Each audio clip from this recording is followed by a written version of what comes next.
Baribir ham quloqqa lag'mon ilish bo'yicha ishbilarmon bizneschilar ruhoniylarning oldiga tusha olmaydilar. Men sizlarga haqiqatni aytmasam bo'lmaydi shekilli.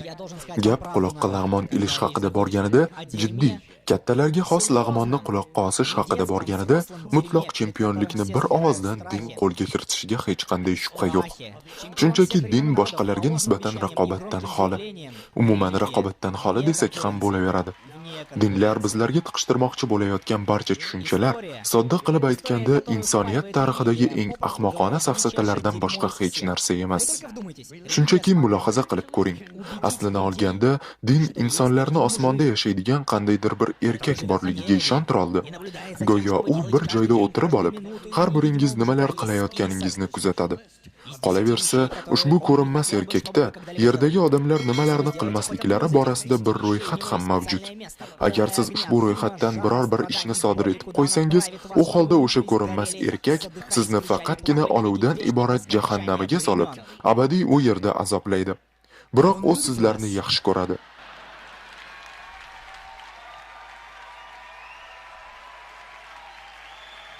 Ha, chindan ham u sizlarni juda yaxshi ko'radi. Ammo unga pul kerak.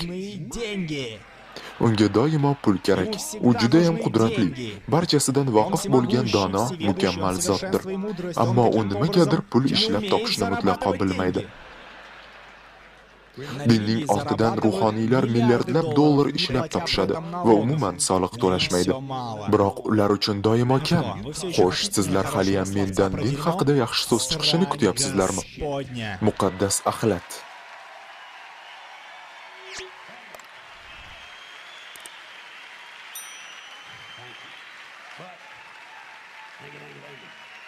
Спасибо большое. Bir narsani bilib qo'yishingizni istardim va bu mutlaqo haqiqat sanaladi. Agar Xudoga ishonishlik haqida gapiradigan bo'lsak, men chindan ham harakat qildim. Jinursin, men rostdan Xudo borligiga va u bizlarni o'ziga o'xshatib yaratganligiga, bizlarni chindan yaxshi ko'rishligiga va yerda nimalar bo'layotganini diqqat bilan kuzatayotganligiga ishongim keldi. Darhaqiqat, men ularga ishonishni chin ko'nglimdan istadim. Ammo sizlarga bir haqiqatni aytishim lozim. Sen qanchalar ko'p yashab, atrofingda nimalar sodir bo'layotganini ko'raversang, nimadir rosta kamiga kiradigan joyiga kirib ketganligini anglar ekansan. Nimadir bu yerda jin ursin joyida emas. Urush, turli xastaliklar, o'lim, talofatlar, ocharchilik, buzuqchilik, qashshoqlik, qiynoqlar, jinoyatchilik, korrupsiya hamda muzdagi shou.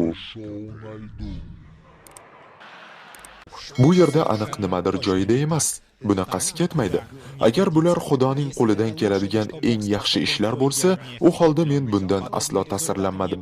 Chunki bunday ishlar mukammal deya aytilayotgan Xudoning rezyumesiga umuman mos tushmayapti. Bunday ishkalliklarni o'z vazifasini yaxshi bajara olmaydigan biror bir ofis ishchisidan kutsa bo'lardi. Gap oramizda qolsin-u, ammo har qanday normal koinotda ushbu yigitcha allaqachon qudratli bo'lgan o'sha ketiga tepilardi. Bejizga men uni yigitcha deb atamadim. Boisi uning qilgan barcha ishlariga qarab, agar Xudo chindan bor bo'lsa ham, u erkak kishi degan xulosaga keldim. Negaki hech bir ayol bunchalar ko'p rasvogarchiliklarni amalga oshira olmagan bo'lardi. Demak, agar Xudo bor bo'lsa ham, o'ylashimcha eng mulohazali insonlar, kamida u omi degan fikrga yaqqol qo'shiladilar. Ehtimol u barchasiga shunchaki tupurib qo'ygandir. Men insonlarda qadrlaydigan sifat va bu qadar qoniqarsiz natijalarni izohlab berishim mumkin bo'lgan sifatni nazarda tutyapman. Shu bois fikrlamaydigan yana bir robot bo'lishni istamagan holda, men ko'r-ko'rona ishonishlikni bir chetga surib qo'yib, diqqat bilan kuzatgan holda, men o'zim uchun boshqa bir hurmatga loyiq obyekt topishga qaror qildim. Shu lahzaning o'zida men nimagadir quyosh haqida o'yladim. Barchasi shundan keyin sodir bo'ldi. O'sha tundayoq men quyoshga o'zgacha hurmat bilan qaray boshladim. Endi tom ma'noda o'sha tunda emas-ku, chunki tunda quyosh ko'rinmaydi baribir. Ilk galda o'sha kuni tongdayoq men quyoshni hurmat qila boshladim. Bunday qilishimga menda bir nechta sabablar bor edi. Birinchi navbatda men quyoshni ko'rib turibman. Turli xudolardan farqli o'laroq, men chindan ham quyoshni ko'rib turibman. Bu menga juda yordam beryapti.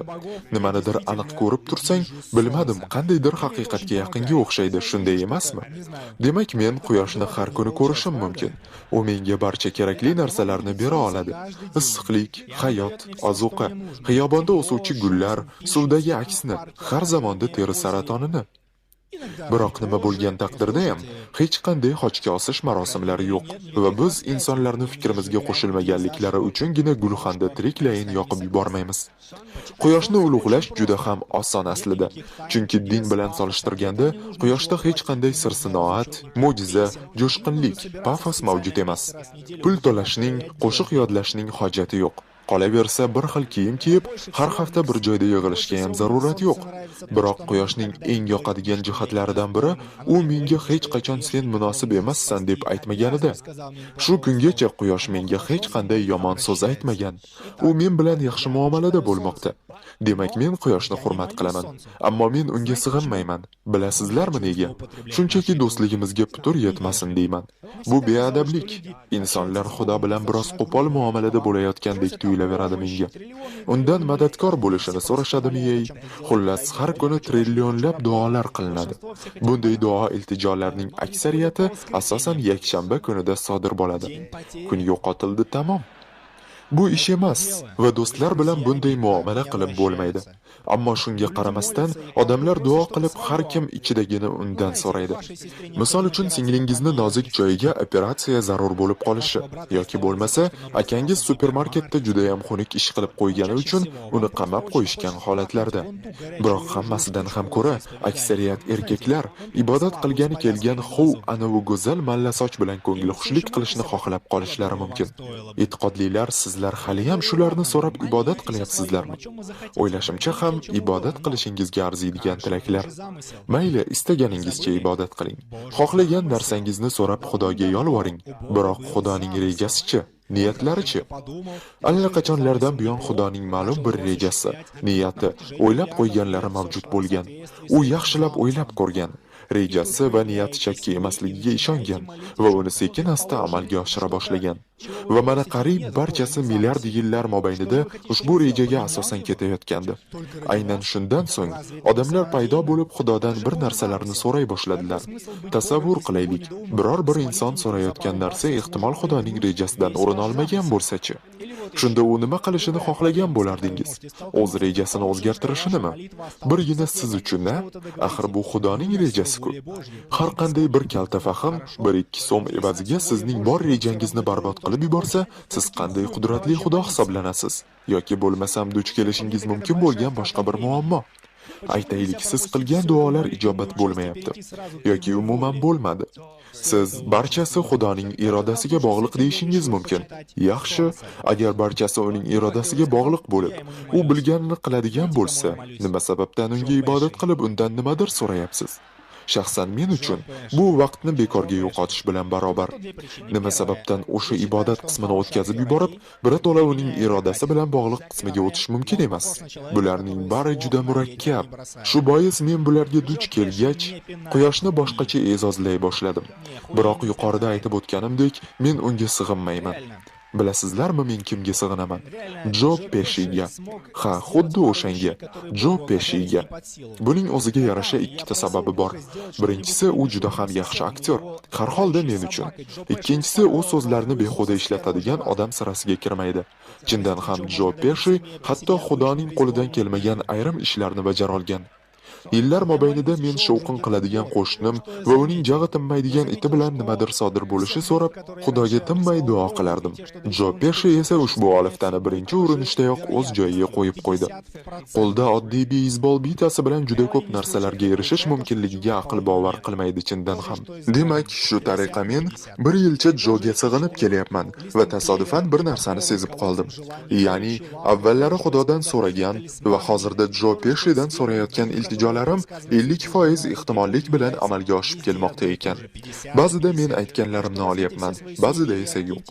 Xuddi Xudo bilan bo'lgan vaziyatdagi kabi, ya'ni 50 ga 50.